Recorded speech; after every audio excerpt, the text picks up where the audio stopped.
I'm Araceli Hamilton, 35, a senior software engineer at Tech Dynamics, who spent 10 years developing Patent Shield, our revolutionary AI security system.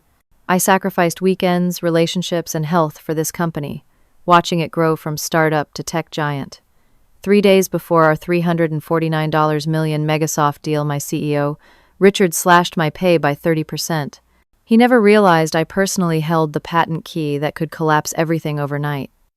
Let me know where you're watching from, and hit that subscribe button if you want to hear how I brought down an empire with just one patent key. Trust me, this corporate revenge story will be worth every second. I've been obsessed with coding since I was 8 years old. While other kids were trading baseball cards or playing with dolls, I was building simple games on my dad's clunky computer. My parents thought it was just a phase, but that phase led me straight to MIT, where I graduated at the top of my class with dual degrees in computer science and electrical engineering. The job offers poured in from Silicon Valley giants, offering six-figure salaries, corner offices, and stock options that could make me a millionaire before 30. But when Richard Bennett, the charismatic founder of a tiny startup called Tech Dynamics, approached me at a tech conference and talked about his vision for revolutionizing cybersecurity through artificial intelligence, something clicked. I saw the genuine passion in his eyes, the innovative approach in his whiteboard sketches, and the potential to build something that could genuinely change the industry. So I shocked my friends and family by turning down Google, Amazon, and Microsoft to join a 20-person company operating out of a converted warehouse with mismatched furniture and unreliable air conditioning. We can't match the salary, Richard had admitted during our interview, but you'll own your work here.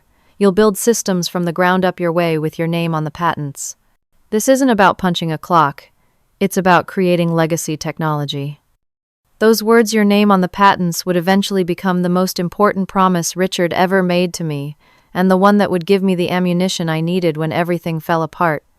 For 5 years I devoted myself to developing what would eventually be called Patent Shield, an adaptive security system that could recognize and neutralize cyber threats in real time without human intervention. I started with theoretical algorithms, working through complex mathematical problems late into the night. When initial prototypes failed, I rebuilt them from scratch. When investors doubted the feasibility, I created demonstrations that silenced their concerns. Every line of code contained pieces of my soul. Every successful test was a personal victory. During those early years, Tech Dynamics felt like family. We celebrated birthdays with grocery store cake in the break room. We worked late together, ordering pizza and debating technical approaches until midnight. When my apartment flooded, the office manager found me a temporary place to stay. When Richard's father died, we all attended the funeral. We were bound by more than paychecks. We were united by a shared vision. But success changes things. Always. As Patent Shield began showing promising results, investment capital flowed in. Our cramped warehouse became a sleek office building with glass walls and keycard access. The team of 20 grew to 50, then 100, then 300. Faces I didn't recognize filled the hallways. New departments formed. Hierarchy developed. And Richard, once so accessible he would debate coding approaches with me over lunch, now required meeting requests scheduled through his executive assistant, Madison. The new management team arrived like a corporate invasion. Brandon Watson, the slick chief operating officer with an MBA from Wharton and no technical background whatsoever. Michelle Parker from Human Resources, who replaced casual conversations with formal performance reviews and rigid compensation structures. Lawrence Jenkins, the chief financial officer, who spoke only in terms of resource allocation and cost centers. I watched our company culture transform, but I kept my head down and focused on perfecting Patent Shield. The work was what mattered, I told myself. The technology would speak for itself. Meanwhile, my personal life withered like an unwatered plant. I canceled dates when system tests ran long. I missed my niece's baptism because of a critical bug that needed fixing over a weekend. I postponed doctor's appointments when investor demonstrations were scheduled. My apartment became merely a place to shower and occasionally sleep with takeout containers piling up in the trash and dusty surfaces I never had time to clean. My mother called regularly with concern in her voice. Araceli, you're working yourself into the ground. Is it worth it? We're building something revolutionary, I would answer, believing it with every fiber of my being. Once Patent Shield launches, things will calm down. But they never did. By year 7, Tech Dynamics had over 500 employees. I now led a team of 12 engineers dedicated to Patent Shield's ongoing development and refinement. The system had evolved into something truly groundbreaking, an AI-driven security protocol that could adapt to new threats without updates, learning and evolving, like a digital immune system. Major tech publications were writing about our innovations. Industry experts were praising our approach. And Richard Bennett was increasingly taking credit for my work. It started subtly. In media interviews, he began using phrases like my vision for adaptive security and the system I conceptualized. During investor presentations, my contributions were mentioned as technical support, while Richard positioned himself as the innovative force behind Patent Shield. In company-wide emails celebrating milestones, my name drifted from the opening paragraphs to brief mentions in the middle, then to nothing at all. I noticed, of course, but I rationalized it as necessary for business. CEOs had to be the face of innovation, I told myself. Richard was simply playing the role expected of him. The people who mattered, my team, the engineering department, knew the truth about who built Patent Shield. At least that's what I kept telling myself until the day everything changed. The day Richard announced that Microsoft, one of the largest technology conglomerates in the world, wanted to acquire Tech Dynamics for $349 million with Patent Shield as the crown jewel of the acquisition. The company-wide meeting was called with only 2 hours' notice, scheduled in the largest conference room we had. Rumors swirled through the office: layoffs, reorganization, maybe even bankruptcy, despite our apparent success. I arrived early, claiming a seat near the front, my stomach tight with anxiety. Richard entered with Brandon and the executive team, all wearing expressions that attempted to conceal excitement behind professional masks. I knew Richard well enough to recognize the slight upturn at the corners of his mouth, the extra energy in his step. This wasn't bad news. Today marks a pivotal moment in Tech Dynamics history. Richard began standing tall at the podium. After months of confidential negotiations, I'm thrilled to announce that Microsoft has offered to acquire our company for $349 million. The room erupted in gasps and murmurs. Someone in the back whistled. I sat frozen, processing the magnitude of what this meant. This acquisition validates everything we've built, Richard continued. Microsoft specifically cited the revolutionary nature of Patent Shield as their primary interest. They see what I've created as the future of cybersecurity, something they want to integrate across their entire global infrastructure. What I've created. 3 words that struck me like physical blows. I looked around, expecting anyone to glance my way to acknowledge the absurdity of Richard's claim. But all eyes remained fixed on him, captivated by the promise of what this acquisition meant for the company and potentially their careers. Richard detailed the preliminary timeline: 3 weeks of due diligence demonstrations for Microsoft's technical team, contract finalizations, and then the official announcement to the public. Through it all, he repeatedly used my system, my vision, my innovation when referring to Patent Shield. Not once did he mention my name. After the meeting, the office buzzed with excitement. People gathered in clusters, speculating about acquisition bonuses, stock options, new positions within Microsoft's massive organizational structure. I walked back to my desk in a daze, alternating between disbelief and simmering anger. Later that afternoon, my email pinged with an invitation to a Patent Shield strategy dinner that evening at Ellington's, an upscale steakhouse downtown. The recipient list included Richard, Brandon, the entire executive team, and the heads of marketing and sales. My name was conspicuously absent. I stared at the email for a full minute, forwarded to me accidentally by my team member Jacob, who had asked if I would be attending. The original sender, Richard's assistant Madison, had written confidential dinner to discuss Microsoft integration strategy. Please do not share with engineering teams at this time. That evening, while the executives celebrated at Ellington's, I stayed late at the office compiling documentation on Patent Shield's architecture material that would inevitably be requested during Microsoft's technical review. Around 8:32, junior engineers from my team, Emily and Nate, returned to the office. I heard them before I saw them, their voices carrying from the hallway. "Have you heard about the stock options?" Emily asked. "Yeah, Brandon mentioned it at happy hour," Nate replied. Apparently anyone above senior level gets accelerated vesting if the acquisition goes through. Pretty sweet deal. Plus the retention bonuses, Emily added. 2 years guaranteed employment with Megasoft plus 20% salary bumps across the board. Well, except for the Patent Shield team, I guess. I stopped typing, straining to hear more. Yeah, weird exception, right? Nate's voice dropped lower. Brandon said something about budget restructuring for that department specifically. Doesn't make sense when Patent Shield is literally why Megasoft wants us. They rounded the corner, then freezing when they saw me. Their faces registered immediate guilt, confirming that I wasn't supposed to know any of this information. Araceli. Working late, Emily's voice pitched higher than normal. I forced a smile. Just preparing some documentation. You two need anything? They shook their heads quickly, mumbling excuses before disappearing into a different section of the office. The next morning, I waited until Richard arrived, watching through the glass walls of my office, as he strode in with his customary coffee and briefcase. I gave him 30 minutes to settle in before requesting a meeting through Madison. He's fully booked today, she replied, barely glancing up from her computer. I can get you 15 minutes next Thursday. It's about the Megasoft technical review, I said, knowing this would get attention. There are critical architecture details they'll need that only I can provide. Her fingers paused over her keyboard. Let me check. After a brief conversation through her earpiece, she nodded. He can give you 10 minutes at 11:30.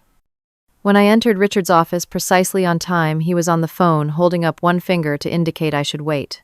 His office had expanded along with the company, now a corner space, with floor-to-ceiling windows overlooking the city, furnished with custom hardwood pieces and abstract art on the walls. A far cry from the folding table he used as a desk in our warehouse days. After finishing his call with exaggerated courtesy to whoever was on the line, he turned to me with a smile that didn't reach his eyes. Araceli, what's this urgent matter about the technical review? I closed his door before taking a seat, something I wouldn't have thought necessary years ago. I need to discuss my role in the Megasoft acquisition process. I began, keeping my voice steady. As the lead architect of Patent Shield, I should be present for all technical discussions and demonstrations. Richard leaned back in his chair. Of course you'll be involved in the appropriate technical aspects. Brandon is coordinating the integration team now. That's not what I'm hearing, I countered. There was a strategy dinner last night I wasn't invited to. There are discussions about stock options and retention bonuses that apparently don't apply to my team, and throughout yesterday's announcement you repeatedly referred to Patent Shield as your creation. His expression hardened slightly, the friendly facade slipping. Araceli, this is a complex corporate transaction. There are many moving parts that need to be managed carefully. What needs to be managed is proper attribution, I said. I've given 10 years of my life to this company, sacrificed my personal life to build Patent Shield. And now, during the most important moment in company history, I'm being sidelined and watching you take credit for my work. Richard steepled his fingers, his posture shifting to something more authoritative. Your work, Tech Dynamics, employs over 500 people, all working toward our collective success. Patent Shield was a team effort with significant contributions from many departments, all operating under my leadership and vision. While your technical input has been valuable, no single employee can claim ownership of company innovations. A team effort. My voice rose despite my efforts to remain calm. I conceptualized the core algorithms. I solved the adaptive response mechanism that makes Patent Shield revolutionary. My name is on the play. Your name is on company documents as an employee doing the job you're paid to do, Richard interrupted. A job many qualified engineers could perform. Let's not confuse your role with irreplaceability, Araceli. The threat was thinly veiled, and it stunned me into momentary silence. Richard softened his tone, shifting to a paternal, condescending register that was somehow worse. I value your contributions truly, and you'll be properly utilized during the technical validation phase. But acquisitions are delicate dances of business strategy and corporate politics that go far beyond code. This is my arena. The best thing you can do now is ensure the system is fully documented and functioning flawlessly for the Megasoft review. My 10 minutes were clearly up. I left his office with my thoughts spinning, humiliation and anger competing for dominance. That afternoon, I met my friend Julia for coffee at the small shop across from our building. Julia worked in legal, had been with the company almost as long as I had, and was one of the few people I truly trusted. He basically told me I'm replaceable, I concluded, after recounting the conversation. After everything I've done for this company. Julia's expression was sympathetic, but not surprised. It's not just you. There's been a pattern developing for months. Remember, Marcus from the UX team created our entire interface design system, then was excluded from the industry award ceremony, where Richard accepted the Design Excellence Prize. And Lisa from the algorithm team, I added, recalling another incident. Richard presented her research at the IEEE conference, as if it was his own work. The company culture has changed, Julia said, lowering her voice. It's not what we signed up for anymore. Those early promises about recognition and ownership, those applied to a different tech dynamics than the one that exists today. What should I do? I asked, feeling uncharacteristically lost. Julia sipped her coffee, considering. Document everything. Every contribution you've made, every email acknowledging your work, every piece of evidence that patent shield came from your brain, and... She hesitated. You might want to review your employment contract and any patent documentation very carefully, just to protect yourself. You think it could get that bad? I think $349 million makes people show their true colors, Julia replied, and Richards are becoming clearer by the day. As I walked back to the office, Julia's warning echoed in my mind, planting seeds of doubt about the company I had devoted my life to building. The 3 weeks following the acquisition announcement became the most grueling of my entire career. Megasoft's technical team required exhaustive documentation of Patent Shield's architecture, security protocols, scalability measures, and integration capabilities, all while maintaining complete confidentiality about the pending acquisition. My team and I practically lived at the office, surviving on delivered meals and the few hours of sleep we could grab on the office couches. The pressure was relentless, made worse by Brandon's daily status meetings, where he would pick apart our progress and add new requirements without adjusting deadlines. Megasoft needs a complete threat response simulation. By tomorrow morning, he announced late one Tuesday afternoon, scrolling through his phone as he spoke. Their security team wants to see how Patent Shield handles a coordinated attack across multiple vectors. That's at least 3 days of work, I protested, already calculating which team members I'd need to pull from other critical tasks. We're already behind on the integration documentation they requested yesterday. Figure it out, Brandon replied dismissively. This deal doesn't happen without their technical team's approval, and Richard wants 0 delays. He looked up from his phone long enough to add, the simulation needs to include the financial system breach scenarios too. After Brandon left, I gathered my exhausted team. Jacob's eyes were bloodshot from staring at screens for 14 hours straight. Emily had developed a persistent cough from the stress. Nate hadn't seen his newborn daughter awake in 4 days. I know this is brutal, I told them, but we need to deliver this simulation. I'll handle the network penetration scenarios and API vulnerability testing. Jacob take the distributed denial of service responses. Emily and Nate work on the financial system scenarios. What about the integration docs? Jacob asked.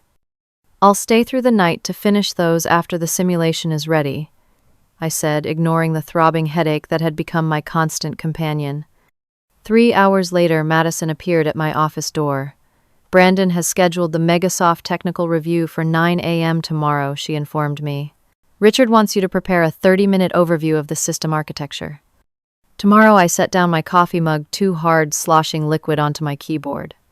The technical review was supposed to be next week. We're nowhere near ready. Madison shrugged her expression, making it clear this wasn't her problem. The meeting information has been sent to your calendar. I checked my email and found the invitation scheduled directly against the threat simulation demonstration Brandon had demanded just hours earlier. There's a conflict, I said, pointing to my screen. Brandon needs the threat simulation at the exact same time. Mr. Watson said he'll handle the simulation presentation, Madison replied. You just need to prepare the materials for him. The realization hit me this was deliberate. I was being systematically removed from critical meetings with Megasoft, relegated to background preparation, while Brandon and Richard positioned themselves as the faces of Patent Shield. The next morning I delivered my materials to Brandon, who barely glanced at them before saying, "These look basic. I'll supplement with my own slides." I bit back a response, knowing any protest would be futile. Instead, I returned to my office and immersed myself in the integration documentation, trying to ignore the knowledge that upstairs Brandon was presenting my life's work as if he understood the first thing about adaptive security. Algorithms. Later that afternoon, my team member Emily returned from getting coffee with a friend in the marketing department, her expression troubled. "What is it?" I asked, recognizing the hesitation in her posture. "Marketing is preparing the Megasoft announcement materials," she said quietly. "They have leadership profiles for who developed each key technology. For Patent Shield, it lists Richard as the visionary creator and Brandon as the technical architect. Your name isn't mentioned at all." The news shouldn't have surprised me, yet it still felt like a physical blow. I thanked Emily and closed my office door, needing a moment alone to process this latest slight. My phone buzzed with a text from Derek, my boyfriend of 8 months. "Dinner tonight. Haven't seen you in a week." I started to type an apology and cancellation when another message came through. "Actually, we need to talk. This isn't working." And just like that, another piece of my personal life crumbled away. I couldn't even blame him. What kind of relationship consisted of canceled plans and midnight texts about being stuck at work again? Derek deserved someone present in his life, not a ghost perpetually caught in corporate demands. That weekend, instead of attending my college friend Stephanie's wedding as promised, I found myself back at the office, addressing critical concerns from Megasoft's security team that Brandon had deemed too important to wait until Monday. I sent Stephanie a gift with an apologetic note, adding her to the growing list of people I'd disappointed for Tech Dynamics. Meanwhile, problems mounted in my neglected personal life. My apartment building's management sent notices about scheduled maintenance requiring tenant access appointments I missed 3 times, resulting in an unpleasant warning about lease violations. My doctor's office called to say they were dropping me as a patient after missing follow-up appointments for the stress-related stomach issues I'd developed. Even my finances, which should have been solid, given my senior position, were becoming strained. The cost of living in the city had skyrocketed, and my salary hadn't kept pace with market rates for my expertise. I'd been too busy, too devoted to the company to notice I was being underpaid relative to industry standards, especially considering the value I was creating. One night, nearly 2 weeks into the acquisition process, I was searching through old documentation to answer a Megasoft question when I stumbled across the original patent filings for Patent Shield's core technology. Curious about how Richard had framed the invention in legal terms, I opened the PDF and scanned the document. What I found stopped me cold. There, in clear legal language, I was listed as the primary inventor. Richard was included as a secondary contributor, but the Patent Office documentation explicitly named me as the originating creator of the technology. Further reading revealed something even more significant. While Tech Dynamics owned the commercial application rights, the core intellectual property had a unique arrangement due to how it was developed. I searched through more legal documents, finding the original agreement I'd signed when joining the company. Unlike standard employment contracts that assigned all intellectual property to the employer, mine contained special provisions Richard had used to recruit me, provisions that gave me retained rights as the inventor, including approval, authority over certain types of licensing, and implementation. It was a clause I'd forgotten about from the days when Richard valued my contribution enough to offer special terms. I'd never needed to invoke these rights because I'd always been aligned with the company's direction. Until now. I spent the next 3 hours digging through every document I could find related to Patent Shield's legal status.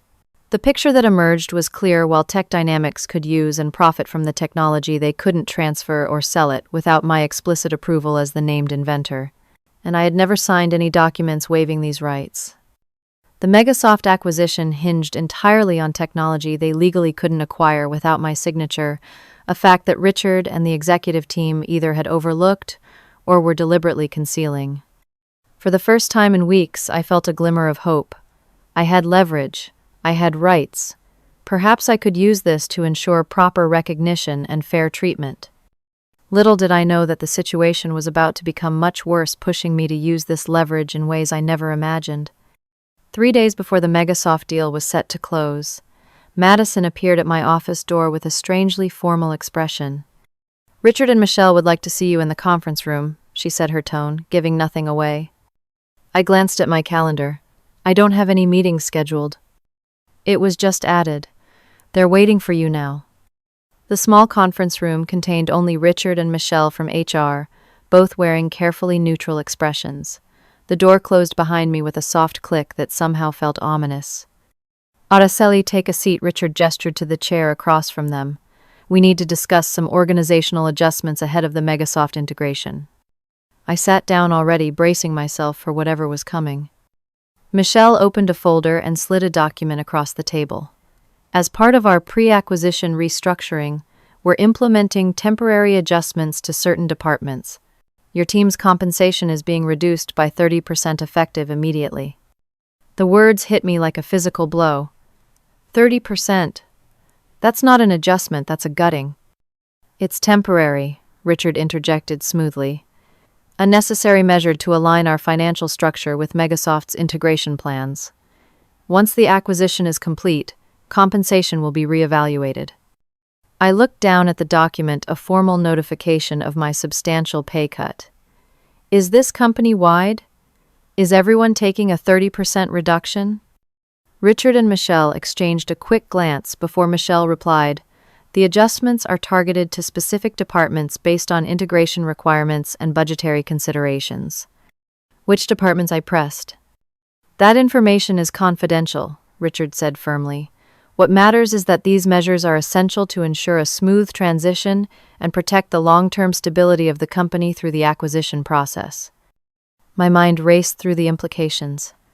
My team was already working 18-hour days, sacrificing everything to meet impossible deadlines, and now our compensation was being slashed by nearly a third. And based on Richard's evasiveness, I suspected we were the only ones being adjusted. "This is about the acquisition bonuses, isn't it?" I asked directly. "You're cutting our pay to fund executive payouts." Richard's expression hardened. "That's an inappropriate and incorrect assumption. The financial strategies behind this acquisition are complex and not something we can discuss in detail at this time. What we need now is your signature acknowledging this change." I stared at the document without picking up the pen. "I need time to consider this." "This isn't a negotiation," Richard said, his voice taking on an edge. "These measures go into effect today. Your signature is a courtesy notification, not a request for approval." "Then consider me notified," I replied, standing up without signing. "Is there anything else?" Michelle looked uncomfortable but said nothing. Richard merely shook his head, dismissal clear in his gesture. I walked back to my office in a daze, the reality of the situation crashing over me in waves. After 10 years of dedication, after creating the very technology that made the company valuable enough for acquisition, I was being treated as disposable, a cost to be cut to maximize executive profits. Back at my desk, I tried to focus on the integration documentation, still demanding my attention, but my mind kept returning to the meeting. How could they justify such a drastic cut, and why specifically target the team responsible for the technology at the center of the acquisition? An email notification popped up on my screen, a message sent to me accidentally, clearly intended for the executive distribution list. The subject line read, "Final Acquisition Compensation Structure." I shouldn't open it, I told myself. It would only make things worse. I opened it. The document detailed the complete financial structure of the Megasoft acquisition, including the distribution of the $349 million. There, in black and white, was confirmation of my suspicions. Executive bonuses totaling over $20 million, with Richard personally receiving $5 million as an acquisition completion incentive. Further down was a section labeled Pre-Acquisition Cost Reductions, explicitly stating that the engineering department compensation adjustments would offset executive retention packages while maintaining profitability metrics. Attractive to the acquirer. They were cutting my team's salaries specifically to fund their own bonuses. The betrayal was so blatant, so calculating that for a moment I couldn't breathe. Without fully forming a plan, I found myself walking back to Richard's office, the email printed and clutched in my hand. Madison tried to stop me, saying he was in a call, but I pushed past her and opened his door. Richard looked up from his desk, irritation flashing across his face. "This is inappropriate, Araceli. I'm in the middle of something." I closed the door and approached his desk, placing the printed email in front of him. "So am I. I'm in the middle of discovering that my team's pay cut is directly funding your personal $5 million bonus." He glanced at the document, his expression darkening. "You received this in error. This is confidential executive information." "Is it incorrect?" I challenged. "Are you not cutting our salaries to pay for executive bonuses while we work ourselves to exhaustion making this acquisition possible?" Richard leaned back in his chair, studying me with cold calculation. The compensation structure for this acquisition was approved by the board and is standard practice in transactions of this nature. Your emotional reaction demonstrates precisely why financial details are kept confidential from employees who lack the business perspective to understand them. 10 years, I said, my voice shaking slightly. 10 years I've given to this company. I created Patent Shield. Without my work, there would be no $349 million acquisition. And this is how you repay that dedication, by slashing my pay to fund your bonus. You seem to be laboring under several misconceptions, Richard replied, his tone condescending. First, you did not create Patent Shield. You performed technical work as an employee of this company, using company resources under company direction. Second, your compensation has always been fair market value for your services. And third, he leaned forward, your continued employment here depends on your ability to understand your place in this organization. My place, I repeated incredulously. Yes, your place, he continued, which is not to question executive decisions or compensation structures. Your job is to complete the technical documentation required for this acquisition and ensure a smooth transition of the technology to Megasoft. If that's become unclear to you, perhaps we should discuss whether you're still the right fit for this company. The threat was unmistakable. After 10 years of loyal service, after creating the technology that made the company valuable, he was threatening to fire me for questioning a pay cut designed to fund his multi-million-dollar bonus. You should be grateful, Richard added, his voice dripping with superiority. Many employees won't transition to Megasoft at all. At least you have that security. Something broke inside me at that moment, the last thread of loyalty, the final shred of respect I had for this man and the company he'd built. 10 years of my life, countless personal sacrifices, all for someone who saw me as nothing more than a resource to be exploited and discarded. Is there anything else? Richard asked dismissively, already turning his attention back to his computer. No, I replied quietly. I think everything is perfectly clear now. I left his office with mechanical steps, nodding woodenly at Madison as I passed her desk. I collected my laptop and purse from my office, told my team I wasn't feeling well, and walked to the parking garage in a fog of emotion. Once inside my car, the protective numbness shattered. Tears came first, hot and fast years of suppressed feelings flooding out at once. Then came the gasping breaths, as my chest constricted, my heart pounding against my ribs like it might explode. My hands shook uncontrollably against the steering wheel as 10 years of dedication collapsed into a singularity of betrayal and rage. A panic attack my rational brain supplied through the emotional storm. I forced myself to count breaths, to focus on the feeling of the seat beneath me, using techniques my doctor had recommended months ago when stress-related anxiety first appeared. Gradually, my breathing steadied. The crushing pressure in my chest eased. My thoughts, previously scattered like shrapnel, began to coalesce into something more focused and clear.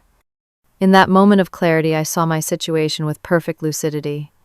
I had given Tech Dynamics everything, my youth, my health, my relationships, while Richard had given me empty promises and ultimately contempt. I had created something valuable enough that a tech giant was willing to pay hundreds of millions for it, yet I was being treated as disposable. And I remembered the patent documents I'd discovered, the leverage I possessed. For the first time, I allowed myself to consider what had previously been unthinkable, using my legal rights as the patent inventor to stand up for myself, even if it meant jeopardizing the acquisition. Richard had shown his true colors. Now it was time to show mine. The next morning, instead of going to the office, I drove to the law offices of Palmer and Associates downtown. Sarah Palmer had been recommended by Julia as the best intellectual property attorney in the city, and I'd managed to secure an early appointment by emphasizing the urgency of my situation. Sarah's office projected quiet competence, tasteful artwork, neatly organized law books, credentials displayed without ostentation. The attorney herself, a woman in her 50s with silver-streaked dark hair and sharp eyes, listened without interruption as I explained my situation and presented the documents I'd gathered. "So to summarize," she said, "when I finished, you're the named primary inventor on patents central to this acquisition. Your employment agreement contains atypical provisions giving you certain retained rights. The company is now mistreating you and cutting your compensation while executives profit enormously from your work, and the acquisition is scheduled to close in 3 days." "That's correct," I confirmed. Sarah nodded, reviewing the patent documentation again. "These provisions are unusual in corporate employment, but they're quite clear. As the named inventor, you retained significant rights, including approval authority for any transfer of the core technology. It appears Tech Dynamics is proceeding as if these provisions don't exist. Is it possible they've found a workaround? Some legal technicality I'm missing?" "Unlikely," Sarah replied, scanning the documents. "These rights were explicitly preserved in your agreement, and I don't see any amendments or waivers you've signed since. It's more likely they either forgot these provisions exist or are hoping you have." "So what are my options?" Sarah leaned back in her chair, considering. "Legally, you have significant leverage. Without your approval, they cannot legally transfer the core patents to Microsoft, which would effectively kill the deal. However, she cautioned, exercising this nuclear option could result in protracted litigation, potential damage to your professional reputation, and significant personal stress. "What would you recommend?" "A strategic approach," she said. "First, we document everything thoroughly, the patent rights, the pay cut, the executive bonuses, all of it. Then we prepare to demonstrate your willingness to exercise your rights, if necessary, but ideally use that leverage to negotiate a fair resolution." She paused. "What would you consider a fair outcome?"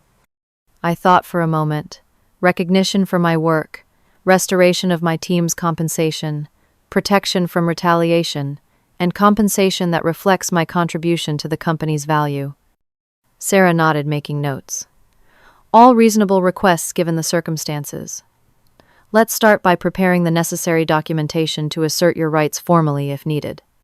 For the next 2 hours, we compiled a comprehensive file: my original employment agreement, patent filings, evidence of my contributions, the recent pay cut notification, and the leaked email about executive bonuses. Sarah drafted a formal letter asserting my patent rights to be used if negotiations failed. "One last question," I said as our meeting concluded. "What's the risk to me personally if I take this all the way, if I actually block the acquisition?" Sarah considered this carefully. "Legally, you're on solid ground, but practically Tech Dynamics could make your continued employment untenable. They might challenge your claims in court, which means legal fees and years of proceedings. And there could be industry repercussions. Some might view you as difficult or litigious, regardless of the justification. So, even when your right standing up for yourself has consequences," I observed. "Unfortunately, yes," Sarah acknowledged. "But sometimes the alternative, allowing yourself to be exploited without resistance, exacts an even greater personal cost." I left Sarah's office with a clearer sense of my legal position, but still uncertain about how far I was willing to go. The prospect of derailing a $349 million acquisition was daunting, even with justice on my side. That afternoon, I met with Thomas Chen, my former professor from MIT, who had become a mentor throughout my career.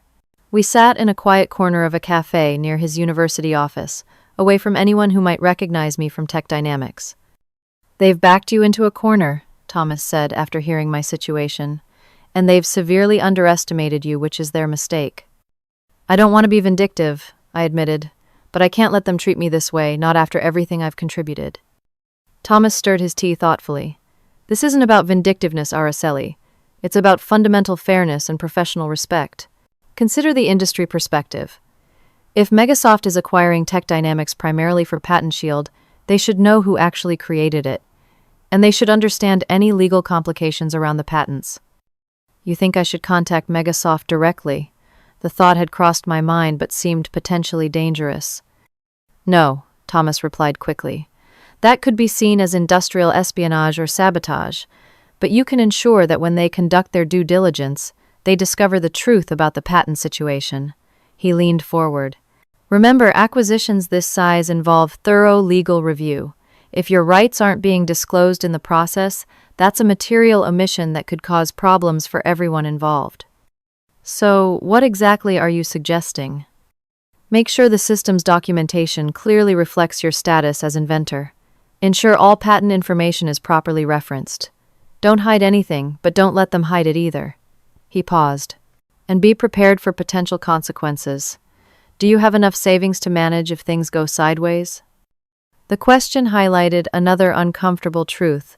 Despite my senior position, years of below-market compensation had left my financial cushion thinner than it should have been. I have some savings, I said. Not enough for a protracted legal battle, but enough to give me breathing room if needed. Thomas nodded. Good. Now about negotiation tactics. Richard has shown he responds to power, not appeals to fairness or loyalty. Your approach needs to reflect that reality. You're saying I need to speak his language. Precisely. He respects leverage, so you need to demonstrate yours clearly, without emotion or apology. Thomas checked his watch. One more thing before I have to return to campus. Consider the timing carefully. Your strongest position is before the acquisition closes. Once it's done, your leverage diminishes significantly. After parting with Thomas, I spent the evening at home gathering additional documentation and planning my approach. I created secure backups of all code I had developed, archived emails acknowledging my contributions, and compiled a detailed timeline of PatentShield's development, highlighting my role. I also gathered evidence of the recent mistreatment, the pay cut notification, the leaked email about executive bonuses meeting invitations, showing my systematic exclusion from key discussions with Megasoft. By midnight, I had assembled a comprehensive digital archive, documenting both my contributions and the company's recent actions. I stored copies in multiple secure locations, ensuring the evidence couldn't be easily erased or denied. Now I needed to develop a strategic plan, one that would leverage my patent rights effectively without immediately resorting to the nuclear option of blocking the acquisition entirely. I created a detailed timeline working backward from the acquisition closing date. Day 3 tomorrow. Continue normal work activities while finalizing all documentation and evidence. Make one last attempt at reasonable resolution by requesting a meeting with Richard to discuss patent concerns professionally. Day 2.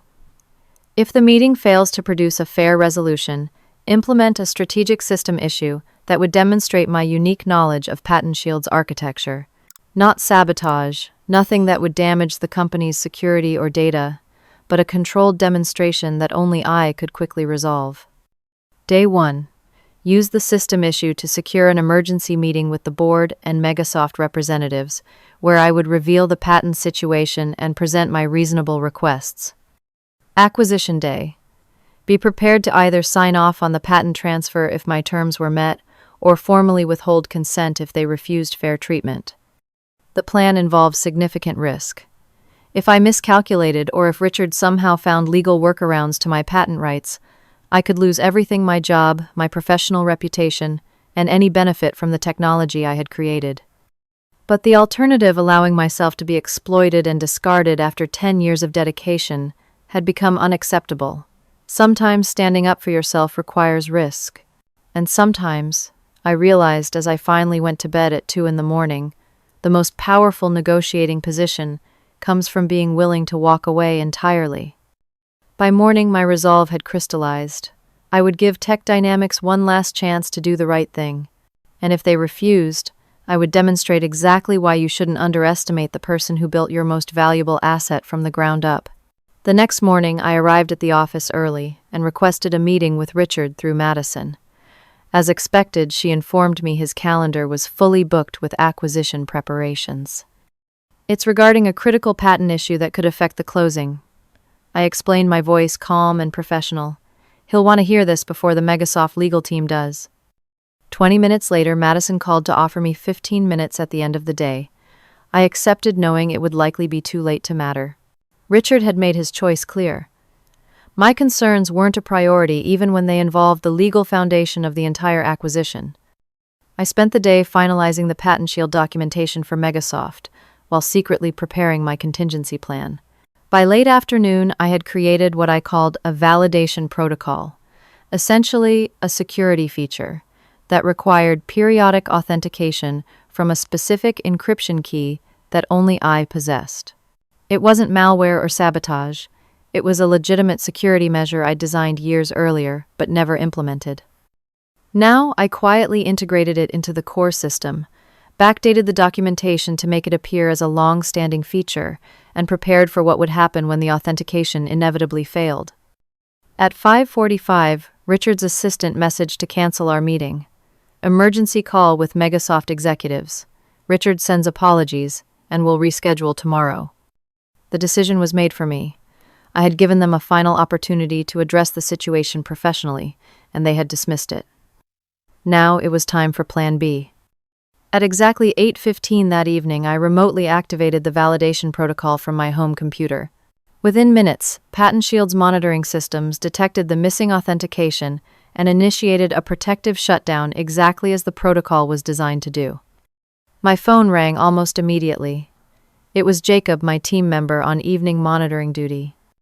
"Araceli, something's wrong with Patent Shield," he said, his voice tense. "The core processing modules are shutting down one by one. The validation system is requesting an authentication key we don't have documented." "I'll log in remotely," I replied, feigning surprise. "Have you notified Brandon?" "He's not answering. I've triggered the emergency protocol, so Richard and the executive team should be alerted automatically. I'll be online in 2 minutes, I promised. Don't do anything until I assess the situation." Over the next hour, the carefully orchestrated system failure unfolded exactly as I had planned. The Patent Shield core systems entered protected mode security monitors, registered the authentication failure, and emergency notifications cascaded through the company hierarchy.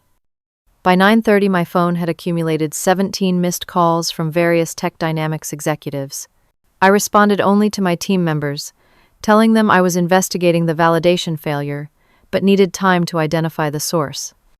At 10:15, Richard finally called personally. "What the hell is happening?" he demanded without preamble. "Megasoft's technical team was in the system doing final verification, and everything crashed. Their CTO is questioning the stability of the entire platform." "I'm working on it," I replied calmly. "It appears to be a validation protocol requiring authentication." "Fix it," he snapped. "Whatever it takes." The Megasoft team is reconvening at 8 tomorrow morning for emergency assessment. The system needs to be fully operational by then, or we risk the entire acquisition. "I understand," I said. "I'll do my best." By morning, the situation had escalated exactly as I anticipated. Patent Shield remained in protected mode. The Megasoft technical team was raising serious concerns about system stability, and Tech Dynamics executives were in full panic mode. I arrived at the office at 7:30 to find an emergency board meeting already in progress in the main conference room. Through the glass walls, I could see Richard gesticulating frantically while Brandon typed furiously on his laptop. Several board members appeared via video conference on the large screen, their expressions grave. Madison intercepted me in the hallway.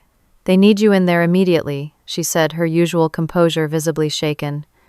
I entered the conference room with deliberate calm, aware of every eye turning toward me. Richard's face showed barely contained fury beneath a veneer of professional concern. "Araceli, thank God," he said with forced cordiality. "We have a critical situation with Patent Shield. The system is down, and Megasoft is threatening to delay or possibly reconsider the entire acquisition." I nodded, taking the empty seat at the table. "I've been analyzing the validation failure all night. It appears to be an authentication protocol requiring a specific encryption key." "Where is this key? Why wasn't it documented in the system specifications?" This came from Elaine Winters, the board chairperson, appearing via video. "The protocol is documented," I replied evenly. "It's in the original patent filing and system architecture documentation as a security measure to prevent unauthorized transfer or modification of the core technology." A heavy silence fell over the room as the implications of my statement registered. "What are you saying?" Richard asked, his voice dangerously quiet. "I'm saying that Patent Shield has a built-in security feature requiring authentication from the primary patent holder before any transfer of ownership," I explained, meeting his gaze steadily. "As the named inventor on the patents, that would be me?" The board members exchanged alarmed glances. Brandon began rapidly searching through documents on his laptop. "This is sabotage," Richard declared, abandoning all pretense of collegiality. "You've deliberately compromised company technology to extort concessions." "No," I corrected calmly. "I've activated a documented security feature designed to protect the intellectual property from unauthorized transfer. Given that my patent rights have been systematically ignored throughout the acquisition process, the system is functioning exactly as designed." "She's right," Brandon said, reluctantly looking up from his computer. "The protocol is documented in the original patents and system specifications, and she is listed as primary inventor with specific retained rights." Richard's face flushed with anger. "This is outrageous. You're holding the entire company hostage 3 hours before a $349 million acquisition." "I prefer to think of it as ensuring proper recognition and compensation for the technology that makes that acquisition possible," I replied. Elaine Winters leaned forward on the video screen. "Miss Hamilton, what exactly are you seeking here?" I laid out my terms clearly: restoration of my team's compensation, formal recognition of my role as Patent Shield's creator in all acquisition, documentation, protection against retaliation, and appropriate compensation reflecting my contribution to the company's value. "These demands are unreasonable," Richard sputtered. "We can't rewrite the acquisition terms at this stage." "Actually," said Julia, who had slipped into the room during the discussion as company counsel, "I have to advise that Miss Hamilton's patent rights give her significant legal leverage here. Megasoft needs to be informed of the patent situation regardless, and failing to disclose it could constitute fraud." Richard looked betrayed by Julia's intervention, but several board members were nodding thoughtfully. "How quickly can you restore the system?" asked Howard Bennett, another board member. "Immediately, once my concerns are addressed," I replied. "And if we refuse?" Richard challenged. "Then I formally withhold consent for transfer of the patent rights, which would require disclosing to Megasoft that they cannot legally acquire the core technology they're primarily paying for," I stated simply. The room erupted in tense discussion. Board members conferred privately, legal implications were debated, and Richard alternated between threats and attempts at persuasion. After 30 minutes of deliberation, the board asked to speak with me privately, excluding Richard and Brandon. In that conversation, I presented the full documentation of my contributions, the patent rights, and the recent mistreatment. By the time the Megasoft executives arrived at 11, a new agreement had been reached. I would authorize the patent transfer and restore the system immediately. In exchange, my team's compensation would be fully restored with back pay. For the cut period, I would receive formal recognition as Patent Shield's creator in all acquisition materials, and I would be granted a significant equity stake in the post-acquisition company structure. Richard was furious, but powerless, as the board had made their decision based on legal reality rather than loyalty to him. When the Megasoft technical team requested a demonstration of the restored system, I personally walked them through the architecture, explaining the sophisticated security protocols that protected their investment. "Impressive work," said Daniel Morris, Megasoft's chief technology officer, after I demonstrated a complex threat response sequence. "Now I understand why our team was so excited about this acquisition. We should discuss your role in the integration process moving forward." Richard, standing at the back of the room, could only watch as the Megasoft executives engaged directly with me, recognizing my expertise and authority over the technology they were paying hundreds of millions to acquire. By the end of the day, Patent Shield was fully operational again. The revised acquisition agreements were signed, and my position, both professionally and financially, was secured. As I packed up my office that evening, Richard appeared in my doorway, his expression cold. "You won't last long at Megasoft," he said quietly. "I'll make sure of it." I met his gaze calmly. "That threat might carry more weight if you were still going to be CEO after tomorrow. But according to the revised agreements, you're being transitioned to an advisory role without operational authority." I smiled. I believe the board called it a strategic restructuring to align leadership with the integration vision. He stared at me with naked hatred before turning and walking away without another word. I felt no joy in his downfall, only a sense of justice restored. I had created something valuable, and now I would finally receive the recognition and compensation I deserved. Not through manipulation or deceit, but by standing firmly on the legal rights I had earned through years of innovation and dedication. The system hadn't collapsed because of revenge. It had collapsed because those in power had forgotten a fundamental truth. Sometimes the most valuable asset in a company isn't the technology itself, but the mind that created it. The 6 months following the acquisition brought dramatic changes to Tech Dynamics, now operating as a subsidiary of Megasoft.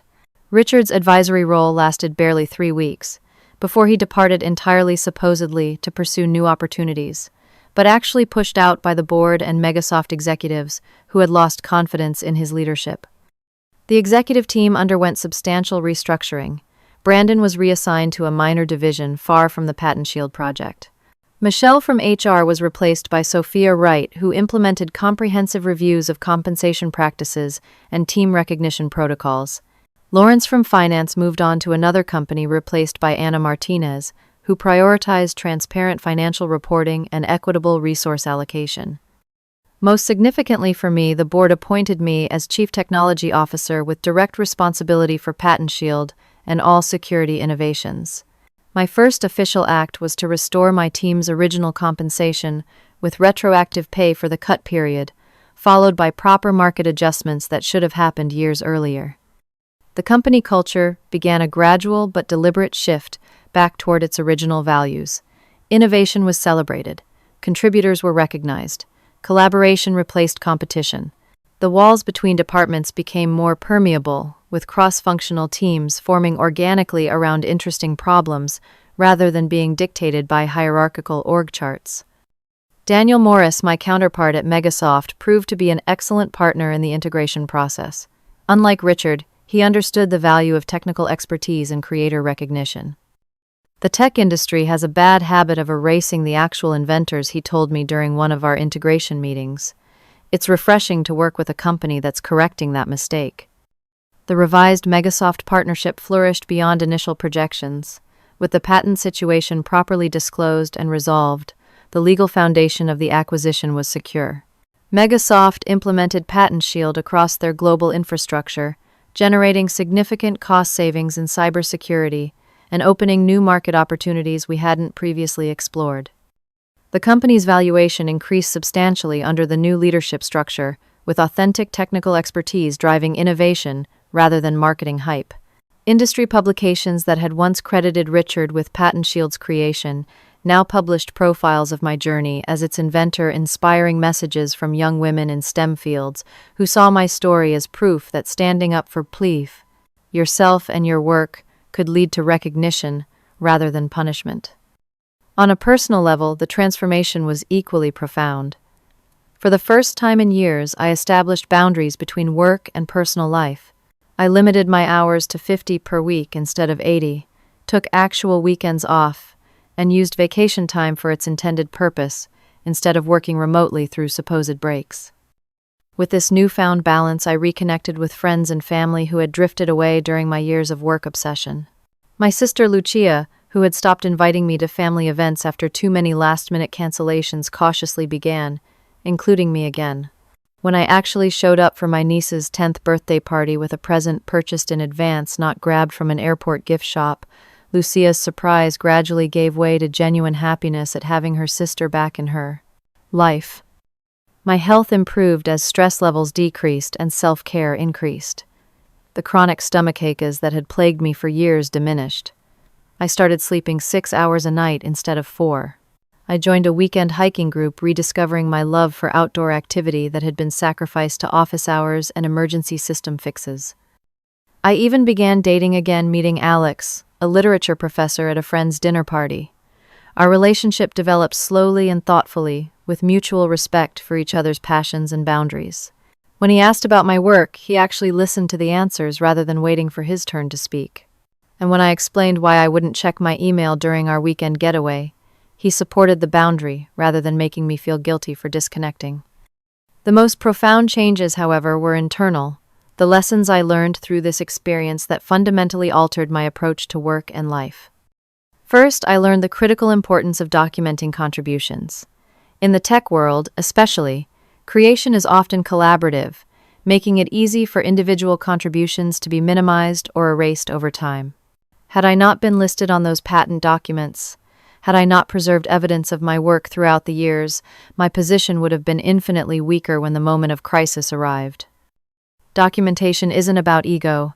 It's about creating an objective record that can speak when emotions and memories become unreliable. Second, I recognized the true value of knowing your worth, not just financially but in terms of expertise, innovation, and irreplaceable knowledge. For years, I had allowed Richard and the company to define my value, accepting their assessment even when it diminished my contributions.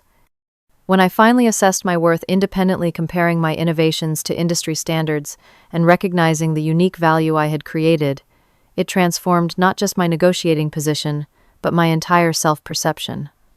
Third, I understood the danger of sacrificing everything for a company that views you as a replaceable resource. The decade I spent prioritizing tech dynamics above my health, relationships, and personal growth reflected a fundamental imbalance, one that benefited the company tremendously while depleting me as a person. No company, no matter how innovative or successful, deserves the sacrifice of your entire life. Success means nothing if you destroy yourself achieving it. Perhaps most importantly, I learned about building ethical business practices from the ground up. As CTO, I now had the opportunity to create the environment I had always wanted to work in, one that valued innovation while respecting the humans who created it. I implemented clear attribution policies for all intellectual property. I ensured compensation reflected contribution, rather than negotiation skill or executive favor. I created pathways for every team member to receive recognition for their work, understanding that acknowledgement often matters as much as financial reward. One afternoon, about 6 months after the acquisition, I received an email from a former colleague who had left Tech Dynamics years earlier. She had read about the changes in the company and my new position. "I almost don't recognize the place you're describing," she wrote. "It sounds like the company we thought we were joining in the beginning before everything changed. Congratulations on not just surviving, but transforming it into something better." Her message crystallized something I had been feeling but hadn't fully articulated. Standing up for yourself doesn't have to be only about personal vindication. Sometimes, by refusing to accept mistreatment, you create the opportunity for systemic change that benefits many others beyond yourself. I don't regret the stand I took. I regret only that I didn't take it sooner, that I accepted diminishment and exploitation for so long before finding the courage to say enough. The patent key that gave me leverage was important, but the real power came from finally valuing myself enough to use it. If there's one thing I hope others take from my experience, it's this: your work has value, your contributions matter. And no company, no matter how prestigious or powerful, has the right to take credit for your innovations while treating you as disposable. Sometimes the most important code you'll ever write is the one that says, "I built this, I matter, and I will not be erased." Have you ever had to stand up for yourself in your workplace or fight for proper recognition for your contributions? I'd love to hear your stories in the comments below. Don't forget to like this video if you found my experience valuable, subscribe to hear more stories of professional triumph against the odds, and share with anyone who might be struggling to claim their rightful place in their industry. Remember, sometimes the most powerful move in your career isn't what you create. It's refusing to let others take credit for your creation. Thank you for listening, and I hope my journey inspires you to value yourself as highly as your work deserves.